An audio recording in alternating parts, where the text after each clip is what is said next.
লক্ষ্মীপুর রায়পুর নতুন বাজার একজনে অভিযোগ করে বলতেছে এগুলা মাটি পলিথিন যুক্ত বিভিন্ন মাটি এবং এই যে মাটি দেখা যাচ্ছে। হ্যাঁ, আপনি কি অভিযোগ করবেন? আমাদের এতগুলি বাড়িওয়ালার দেখাশোনা করতেছে, কাজ করতেছে, কিভাবে কাজ হইতেছে, কোনো কাজ কোনো কোনো ইয়া নাই। সব মাটি দিয়ে করতেছে, মাটি এবং পলিথিন যুক্ত এগুলোতে সিমেন্ট যুক্ত করবে, কিন্তু এলাকাবাসী বাধা দিছে। একদম মাটি, এই যে সবগুলো মাটি মাটি দিয়ে সিসি জ্বালা দেয়, কোনো কন্ট্রাক্টর নাই, কোনো ইঞ্জিনিয়ার নাই। আপনার নাম কি? আমার নাম মোহাম্মদ হোসেন। এই কণাগুলা কি অবস্থা একটু বলেন তো।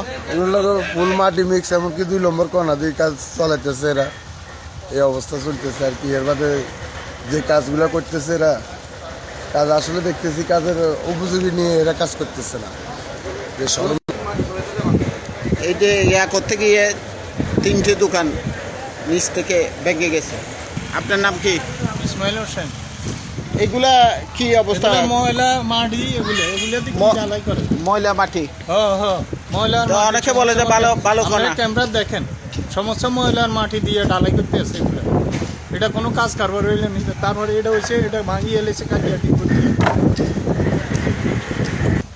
এগুলো হচ্ছে ময়লাযুক্ত কণা। এই দৃষ্টি আমি প্রশাসনের দৃষ্টি আকর্ষণ করছি।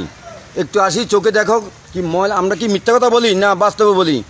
আমরা যা দেখতেছি এটি বাস্তবে বলতেছি। এই মাটি দিয়ে সিসি ডালা দিতেছে। হ্যাঁ, বলেন। কালকে সকাল থেকে এখানে পৌরসভার একটা লোকও আসে না, কোনো ইঞ্জিনিয়ার আসে না, কেউ আসে না। তারা শুনছে যে এখানে দোকান ভাঙি পড়ছে, তারপরে একটা লোক এই সকাল 11টা বাজে গেছে, এখন পর্যন্ত একটা লোক আসে না। একটু সহযোগিতা। আপনার নাম? আমার নাম মোহাম্মদ বাবুল। আপনি তো এই এলাকার। এইগুলা কি কণাগুলা কি 1 নম্বর নাকি? না, কোনাগুলো কয়েক নম্বর, 1 নম্বর না, কয়েক নম্বর। এগুলো মাটি, কোনা না। মাটি সিসি ঢালাই চলবে না। মাটি মিক্স আছে। আসলে এলাকাবাসী বলতেছে এগুলা দিয়ে কোনো সিসি ঢালাইয়ের আওতায় পড়ে না। এই যে মাটি, এই যে মাটি, এই যে মাটি মাটি আসলে বিষয়টা দেখে ঊর্ধ্বতন কর্তৃপক্ষের দৃষ্টি কামনা করছি, বিষয়টা দেখে ব্যবস্থা নেওয়ার জন্য। আবু মুসা মোহন, রায়পুর, লক্ষ্মীপুর।